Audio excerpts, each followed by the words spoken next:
उत्तर प्रदेश के अजीज़ बुनकर साथियों, आदाब। मैं अरशद जमाल इस वक्त उत्तर प्रदेश की राजधानी लखनऊ के खादी भवन से आपसे मुखातब हूँ। जैसा कि आप जानते हैं कि आज पूरे उत्तर प्रदेश के बुनकर फ्लैट रेट की जो सुविधा सरकार की तरफ से दी जा रही थी और पासबुक जो 4 दिसंबर को एक आदेश जारी करके समाप्त कर दिया गया था, उसको लेकर तमाम पूरे प्रदेश के बुनकर आंदोलित हैं। और नतीजा ये कि कई जगह हड़ताल भी है, कई जगह बंद भी चल रहा है। मऊ भी इस सिलसिले में कल पूरे तरीके से सारे व्यापार मंडल और सारे लोगों की वजह से कल बंद का ऐलान किया गया था। तो आज हम लोगों को सरकार की तरफ से बैठक बुलाई गई थी और अपर मुख्य सचिव सहगल साहब ने आज इस मीटिंग को लिया था और वो माननीय मुख्यमंत्री जी के निर्देश पर ये बैठक हो रही थी। ये बैठक 3 बजे शुरू हुई और 3 बजे से लगातार बैठक चलने के बाद उसमें कुछ चीज़ें, जब कुछ मुद्दे तय हुए तो उन मुद्दों को ले करके फिर हम लोगों ने आपस में, जितने प्रदेश भर के बुनकर प्रतिनिधि आए थे उन लोगों ने आपस में हम लोगों ने बात की और आपस में फिर एक समझदारी बनी। उन समझदारी को लेकर फिर हम लोगों ने अपना सुझाव दिया सहगल साहब को और सहगल साहब वो सारे हमारे प्रस्तावों को लेकर गए, माननीय मुख्यमंत्री जी से बात की और बाकी मुख्यमंत्री जी ने हम लोगों की पीड़ा को समझा और हमारे दर्द को समझा और कुछ चीज़ें हैं, हम लोगों की ज़्यादातर चीज़ें मान ली है और उन्होंने कहा है कि हड़ताल को आप लोग ख़त्म कर लो, हम आप लोगों के लिए बेहतर रास्ता निकालेंगे। चुनांचे सहगल साहब जब वहाँ से मुख्यमंत्री जी के वहाँ से वापस आए हैं तो हम लोगों से वार्ता करते हुए जो उन्होंने सूचना दी है तो उसके एतबार से उनका कहना है कि जो बिलों पे बकाया आ रहा है लोगों का, पासबुक फ्लैट रेट के पासबुक को जमा करने के बाद भी उस बकाये को तमाम तर समाप्त किया जाएगा। और बल्कि ऊर्जा विभाग के भी बड़े अधिकारी यहाँ बैठक में मौजूद थे, उनको भी इस बात का डायरेक्शन दिया गया फ़ौरन। और बिल में जो गड़बड़ियाँ आ रही हैं कि बहुत सारे लोगों का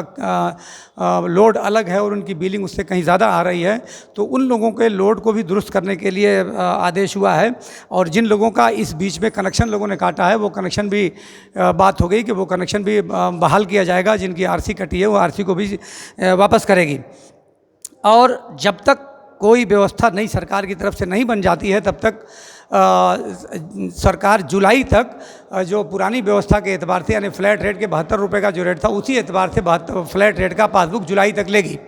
जुलाई के बाद अगस्त और सितंबर 2 महीने बच जाते हैं तो जुलाई अगस्त से फिर जो नई व्यवस्था लागू होगी। अधिकारियों का ये कहना था पूरी बैठक में कि जो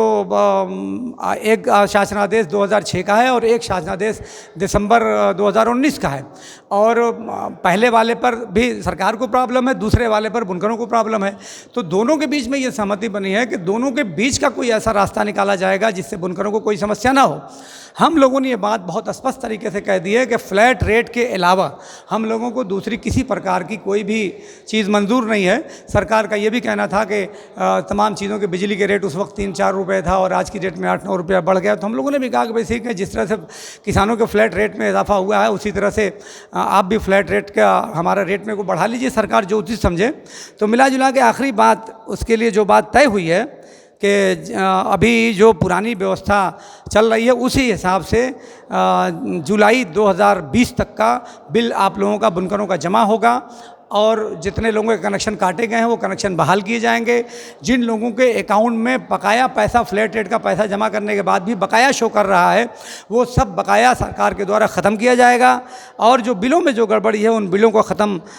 करने की कोशिश की जाएगी। तो मैं समझता हूँ कि हम लोगों की जितनी ज़रूरी मांगें थी वो सभी मांगें हम लोगों की सरकार ने मांग ली है और इसलिए जो यहाँ के बुनकर तंजीमें हैं अब वो जल्दी ही, मेरे ख्याल से 2-4 मिनट में, अभी यहाँ जो तंजीमों के जो जिम्मेदार साथी हैं वो अभी मैं कोशिश करूंगा कि उनकी भी बाइट आ जाए और उनके द्वारा ही बाकायदा उनकी घोषणा को ख़त्म करने, जो हड़ताल को ख़त्म करने का उनके द्वारा विधिवत ऐलान किया जाएगा। लेकिन मैं इसके लिए ख़ास तरीके से भारतीय जनता पार्टी के एमएलसी अशोक धवन जी का और समाजवादी पार्टी के जो विधायक हैं मेरठ के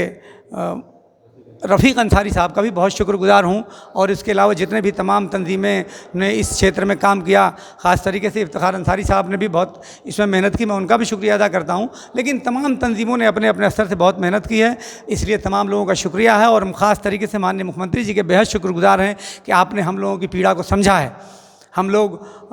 बेहद आपके इसके लिए जय जयकार करेंगे और उम्मीद करेंगे कि जो परमानेंट सोल्यूशन हमारा बुनकरों का निकलेगा उसके लिए जल्दी ही से आप रूपरेखा तैयार कर लेंगे और हम लोगों से सुझाव लेने के बाद कोई एक नई रूपरेखा सामने आएगी जो सरकार को भी जिसमें कोई दिक्कत ना हो और बुनकरों को भी कोई समस्या ना हो। बहुत बहुत धन्यवाद। बुनकर समाज जिंदाबाद। सरकार का बेहद शुक्रिया।